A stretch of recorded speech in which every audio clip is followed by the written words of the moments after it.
اسلام کی تاریخ میں خلافت عباسیہ اور خلافت عثمانیہ ایسا دور جس میں اسلام تیزی سے پھیلا۔ لہٰذا آج کی ویڈیو سلطنت عثمانیہ کے ایسے کریکٹر کے بارے میں ہے جس نے 125 سالہ زندگی میں اسلام کے نام پہ کئی جنگیں لڑیں اور ہزاروں کافروں کو جہنم واصل کیا۔ 13ویں صدی کے ابتدا میں ایک نئی سلطنت ابھرنا شروع ہوئی۔ چنگیز خان کی قیادت میں منگولیا سے تعلق رکھنے والی ایک فوج نے دوسرے علاقوں پر جلغار کی تو دیکھتے ہی دیکھتے اس فوج نے یورپ کا بہت سا علاقہ فتح کر لیا۔ صرف یہی نہیں، اس فوج نے برِ صغیر، چین اور خلیج فارس کے علاقوں تک قبضہ کر لیا۔ منگول فوج نے جب ترکی اور ایران کی جانب رخ کیا تو یہاں انہوں نے دیکھا کہ ترک قبائل خیمہ بستیوں میں بڑھ چکے ہیں، تاہم ان میں کئی قبیلہ نہ صرف طاقت میں مضبوط تھا بلکہ اس کے پاس جنگجو اور دانشور بھی زیادہ تھے۔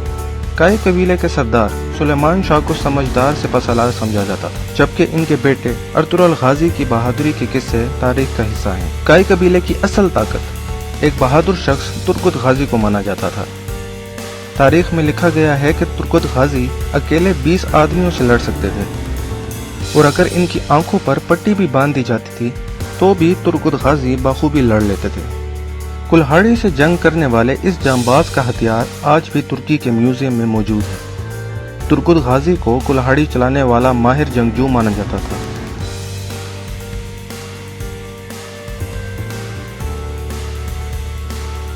ترکت غازی ارطغرل کے سچے دوست، ساتھی اور ہمدرد تھے۔ ارطغرل غازی کی وفات کے بعد سلطنت عثمانیہ کے بانی عثمان اول کے بھی وفادار رہے۔ 125 سال کی لمبی عمر پائی اور آخری وقت تک میدان جنگ میں سرگرم رہے۔ بچپن میں منگولوں نے ان کے والدین کو شہید کر دیا اور جوانی میں ان کی بیوی کو جلا دیا۔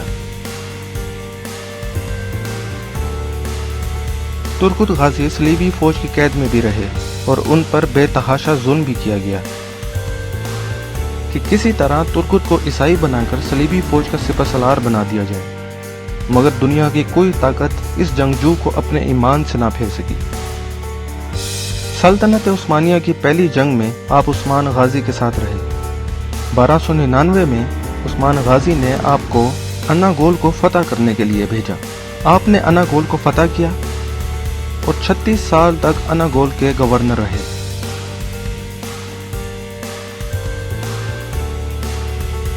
عیسوی میں 125 سال کی عمر میں کفار کے خلاف لڑتے ہوئے جام شہادت نوش کیا۔ وہ عظیم جنگجو جو 36 سال تک گورنر رہا، جب دنیا سے رخصت ہوا تو اس کا اثاثہ صرف ایک کلہاڑا تھا۔ ان کا مقبرہ ترکت الپ اناگول ٹرکی کے قبرستان میں واقع ہے۔